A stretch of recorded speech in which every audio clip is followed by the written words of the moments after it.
গরুর মাংসের লাল ভুনার রেসিপি এটা কিন্তু খুবই সাধারণ একটা রেসিপি আমরা হরহামেশাই ঘরে তৈরি করি। আমার রেসিপিটা একটু ভিন্নভাবে তৈরি করা আজকে, কালারটা দেখেই বুঝতে পারছেন। আর এটা খেতে কিন্তু অনেকই মজার হয় আর খুব সহজভাবে তৈরি করেছি, হাতের কাছে যা মশলা আছে তাই দিয়ে। এখানে 1.5 কেজি পরিমাণে আমি গরুর মাংস নিয়ে নিয়েছি। দিয়ে দিচ্ছি পরিমাণ মতো লবণ, 1 চামচ হলুদের গুঁড়া আর আধা চামচ মরিচের গুঁড়া, আর দিয়ে দিচ্ছি 1 চামচ জিরা বাটা, এখানে 2 চামচ আদা বাটা, আর দিয়ে দিচ্ছি 1.5 চামচ পরিমাণে রসুন বাটা।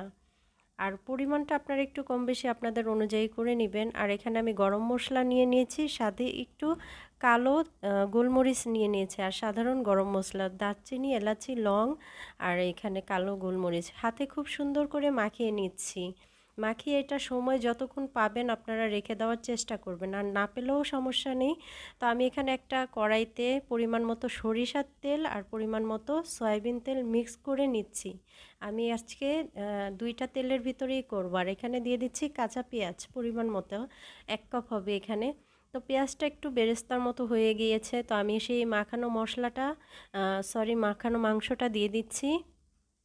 দেওয়ার পরে খুব সুন্দর করে আমি এটা নাড়াচাড়া করে নিচ্ছি। তো খুব সুন্দর করে গায়ে যখন লেগে লেগে যাবে সব মশলা একসাথে, তো আমি চুলার আঁচটা কমিয়ে এখানে কাঁচা পেঁয়াজ দিয়ে দিচ্ছি আরও কিছু। আমি কিন্তু কাঁচা পেঁয়াজ আগে ব্যবহার করিনি। তো এই তো একসাথে করে সবগুলি মশলা খুব সুন্দর করে মিশিয়ে নিচ্ছি। আর এখানে আমি কিন্তু পানি দিচ্ছি না, চুলার আঁচটা লো করে রাখবেন ঢাকনা দিয়ে ঢেকে। এটা থেকেই পানি উঠবে, দেখুন কতটা পরিমাণে পানি উঠেছে। পেঁয়াজটা কিন্তু এখনও গলেনি, মাংসটা কিন্তু অনেকটাই সফট হয়ে এসেছে। তো আমি ঢেকে দিচ্ছি আবার কিছুক্ষণের জন্য। তো এই তো দেখুন একদম কষানো হয়ে গিয়েছে, অর্ধেকটা কিন্তু একটু সিদ্ধ হয়ে গিয়েছে।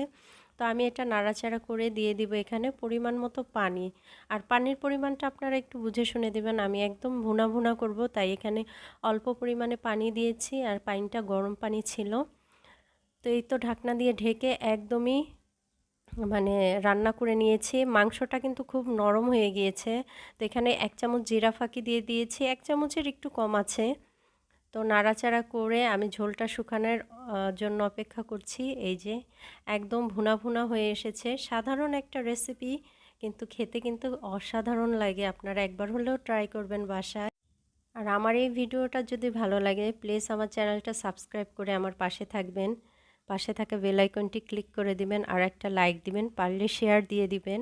সবাইকে ধন্যবাদ। আল্লাহ হাফেজ।